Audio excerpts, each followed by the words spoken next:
Welcome. Today I will talk to you about another game of the Japanese shogi teen sensation Fujii. Fujii not only grabbed the Kisei title this year, no, he also grabbed the OI title a bit later. And today I will show you one game from the OI title match, in particular the one game with which he clinched the title. This game was played against Kazuki Kimura, who was the previous OI title holder, and it was played the score of 3-0 in favor of Fujii at that point, so he just needed one final victory in order to clinch the OI title. Fujii was playing Gote, and Kimura opened the game with a move pawn to 2f, and Fujii decided to go for a double wing attack opening. Now both sides played gold moves next to their bishops, and the reason is of course to protect the weak point in front of the bishops. After the silver moves, both sides decided to make some useful waiting moves on the edges of the board before deciding where to put the other pieces. So right now the game starts to become more concrete, more direct, with Kimura's move pawn to 7f. And now this move has the big advantage of opening up the bishop, but of course the disadvantage of the move is that this pawn on 7f might also become weak. So to exploit that, Fujii directly played this maneuver, bringing the rook into the game, and now of course just attacks this pawn.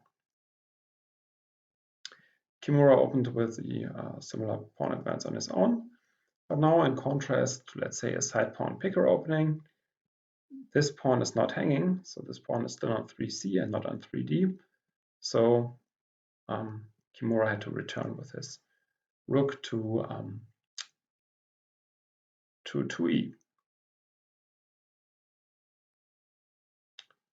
Now Fujii played this useful pawn move, and I guess the main idea is that whenever he removes his rook from the 8th rank, there might be a pawn drop, and he wants to be able to react to this pawn drop by removing his bishop.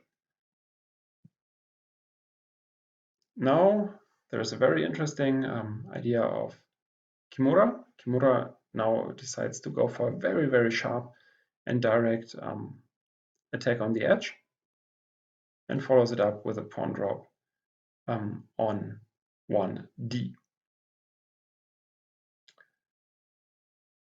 Fujii played a move which I had not really considered in this position, or I would not even really consider in this position, showing his great understanding. So this move is the pawn move to 1f.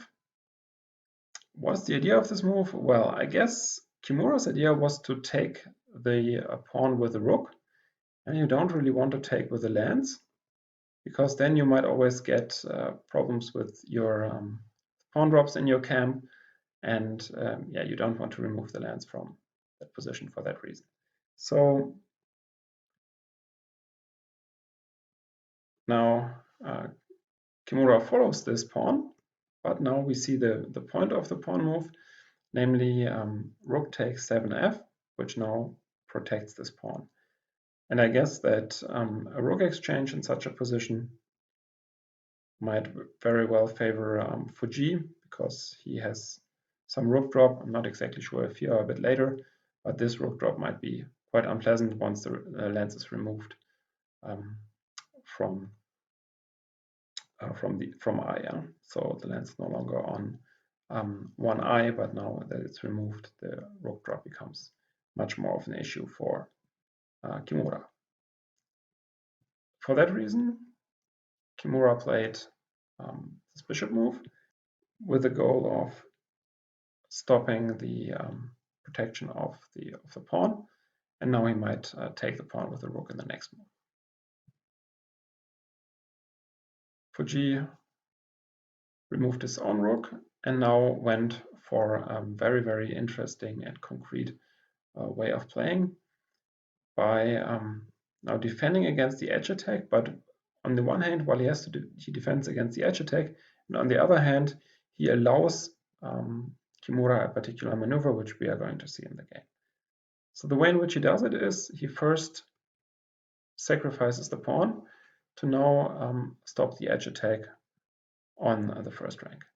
So if Kimura was to play this move, now you can always just take back and there is no attack anymore on this edge. However, this pawn sacrifice of Fujii also has one potential disadvantage, and this is now that the rook might become trapped. And Kimura now again goes for a very, very sharp and direct option of trying to trap the rook with this pawn drop. Kimura's idea here is to go silver to 8g in the next move and to capture the rook. To prevent this, Fujii played pawn to 3d, because now if you go for the rook, the bishop is hanging, and therefore Kimura decided to exchange bishops and only now go for the rook. And in this position, I first thought, okay, after the silver move, Fujii is probably going to go here and try to occupy the second rank. But in this case, Kimura would have a very strong idea of kicking back the rook. The rook has nowhere to run apart from this square on 2d, and now a very strong bishop drop would probably lead to an advantage for Kimura. Or at least this would be a very nice attacking option for Kimura. So instead of doing that, Fujii had other plans. So after this silver move, Fujii took the option and just sacrificed the rook. Anyway, the rook would be very passive, and Fujii tries to go for something very active, where he gives up material, so he will now be quite a bit of material down, but where he has some direct lines. Yeah? So he drops the bishop to 3c, again with an attack on the lands and the rook, forcing Kimura to defend the lands basically with this move, and after an exchange he again uses the same tactics of dropping the bishop to c3 and this attack on the rook with another X-ray attack on the lands. Kimura again defends by dropping a bishop, and now Fujii comes up with another very, very nice and instructive pawn sacrifice, the move pawn drop to 8e, 8f, sorry, which now deflects the gold from 8g. So the gold basically has to take. And now what's the point of deflecting this gold? Well, now this point on 8h is no longer protected. On the one hand, this might be a good square to drop a rook later on, but it's even much more concrete than this, because Fujii decided to drop another pawn sacrifice on 8h. Well, you might think, what's the point of this? Kimura could just take this pawn, but I think in this case Fujii would probably just drop a silver, and now the point is that the rook can no longer move, because in this case the bishop would take the bishop. Yeah, note that by this double pawn sacrifice we now have a situation where the bishop is no longer protected. So instead of allowing that, in which case you would probably lose the rook against a silver, Kimura decided to go for a very direct attacking plan with the move knight to 7g. Fujii advances pawn, and now you can see that he has some attack against Kimura's king already. Kimura withdrew his rook, and after takes, it becomes obvious what Kimura's idea is. Kimura has a nice idea of attacking here with a knight, because one of the weakest points in Fujii's castle is this point on 5c. And in order to attack that, Kimura can just jump with a knight and then bring further pieces into the attack. So he would attack it like this, and he already attacks it with a rook and might even drop one more piece to attack on 5c. Fujii starts his attack against the enemy king, which runs, and now Fujii plays a very nice prophylactic move. So you see that Kimura is threatening this attack with the knight, and therefore Fujii picks up a piece which is relevant as protection against this knight attack, namely the lance, which he can now drop back on 5d. And even in this position, for a player of my level, it was not at all clear that that Fujii is better. And basically, I even thought it's pretty dangerous if you do what Kimura did, to just sacrifice first the knight and now the rook, because Fujii's king seems very exposed. But I think Fujii is extremely strong in calculating these kind of lines, where he has an exposed king. We saw something similar in the Kisei title game, which I showed you. And he just realizes that although this might look quite dangerous for someone like me, with very precise calculation, he's able to bring his king to safety and then afterwards go for the enemy king. Kimura plays a logical move, a lance drop, which now cuts the king from the 5th file. But after this move, he drops another bishop, which again looks very strong, because now it takes away this potential escape square for the king. And if the king runs forward, this looks extremely risky. So therefore, Fujii decided to run backwards with the king. And this is an absolutely amazing move in a way, because you allow the opponent to give you a discovery check, and not only one, but he's basically up for choice on which side of the board he wants to give discovery check, and he can even do so by taking a general. But the thing is, the potential castle on both sides is pretty hard. So if, let's say, Kimura played something like this, I think that Fujii could even just run out to the other side, and he still has a lot of potential escape routes. And maybe once the silver is removed also here. And it's not easy at all how to mate Fujii's king. And so, maybe understandably, Kimura decided to take the silver and continue the attack this way. But I think objectively the position was already quite difficult for Kimura, and probably a mistake was made somewhere earlier in the game. But this is of course very hard to judge for me. So Fujii withdrew his king, and now the king will find a very safe place later on 7a. And at the same time, Fujii is threatening to drop a rook. And to play against this rook drop, now Kimura decided to play gold to 5i.